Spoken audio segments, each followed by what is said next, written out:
Corona सर्वत्र वाढत असताना सावनेर प्राथमिक आरोग्य केंद्र मात्र उदासीन असल्याचं दिसून येत आहे। स्वच्छता निरीक्षण व संबंधितांनी सावनेरचं आरोग्य केंद्र वाऱ्यावर सोडलं आहे। अस्वच्छतेचं साम्राज्य येथे पसरलेलं आहे।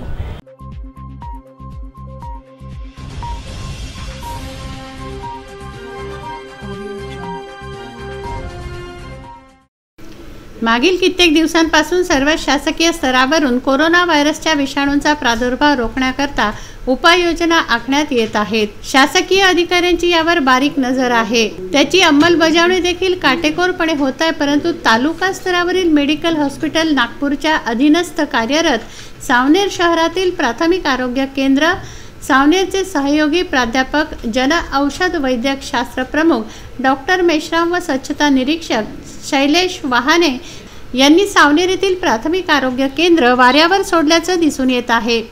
प्राथमिक आरोग्य केंद्राची पाहणी केली असता येथील प्रमुख प्रपाठक डॉक्टर पवन मेश्राम स्वतःच कर्तव्यावर हजर नव्हते। कोरोना व्हायरसचा प्रादुर्भाव टाळण्याकरता घेण्यात येणाऱ्या उपाययोजना, सतर्कता व सावधानीचे साधे फलक अथवा प्रसिद्धी पत्रक सुद्धा उपलब्ध नसल्याचं निदर्शनास आलं। तेव्हा इतर वरिष्ठ अधिकाऱ्यांशी संवाद साधला तेव्हा स्वच्छता निरीक्षक शैलेश वहाने यांच्या उपस्थितीत प्राथमिक आरोग्य केंद्र सावनेर व ग्रामीण आरोग्य प्रशिक्षण केंद्र सावनेर येथील साफसफाई व देखरेखीत कमालीची उदासीनता देखील आढळून आली। प्राथमिक आरोग्य केंद्र सावनेरची जुनी इमारत क्षतिग्रस्त झाल्याने त्या ठिकाणी नवीन इमारतीचं बांधकाम सुरू होत आहे। जुन्या इमारतीतील सर्वच विभाग एकाच खोलीत ठेवल्याने तेथे रुग्णांची गर्दी होते आहे। अशात हे वातावरण कोरोनासारख्या आजाराचे विषाणू झपाट्याने वाढवण्याकरता पोषक ठरू शकते।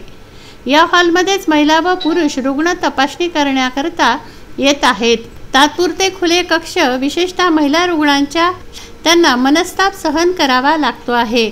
आरोग्य केंद्रात साफसफाईचा फज्जा उडाल्याचं दिसून येत आहे।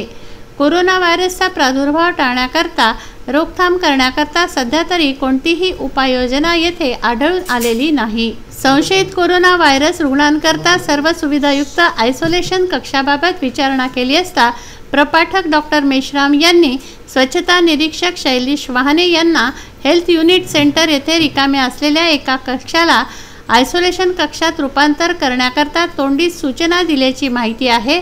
मात्र 3 दिवस लोटून सुद्धा आयसोलेशन कक्ष तयार करण्यात आलेला नाही। विदर्भ न्यूजचे प्रतिनिधी येथे बघण्यासाठी गेले असता आश्चर्याचा धक्का बसला। येथील आयसोलेशन कक्षामध्ये घाणीचं साम्राज्य, धुळीने माखलेल्या भिंतींवर कातीन, जाळे, एका कोपऱ्यात 4 ते 5 लोखंडी पलंग असं आयसोलेशन कक्ष बघून कोरोना व्हायरसची लागण झालेला रुग्ण तर सोडाच, परंतु चक्क कोरोना व्हायरस देखील पळून जाणार अशी खिल्ली या रुग्णालयाची उडवली जात आहेत। ठिकठिकाणी उघड्यावर कचरा जाळण्याचे ढिगारे, मुख्यद्वारासह ठिकठिकाणी कचऱ्याचे ढिगारे, प्रसाधनगृहाची दयनीय अवस्था, पिण्याच्या पाण्यासोबतच वापराच्या पाण्याचा पुरवठा करणाऱ्या विहिरीची दशा न वर्तवलेलीच बरी।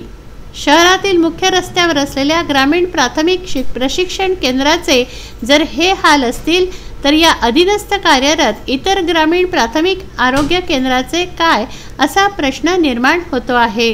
ग्रामीण आरोग्य प्रशिक्षण केंद्राची रुग्णवाहिका गेल्या कित्येक दिवसांपासून नादुरुस्त अवस्थेत कुठे पडली आहे हे देखील माहिती नाही। 108 रुग्णवाहिका इथे उभी दिसून आली, परंतु त्यात फक्त एक चालकाव्यतिरिक्त कोणीही डॉक्टर उपस्थित नसल्याची धक्कादायक बाब उघडकीला आली आहे।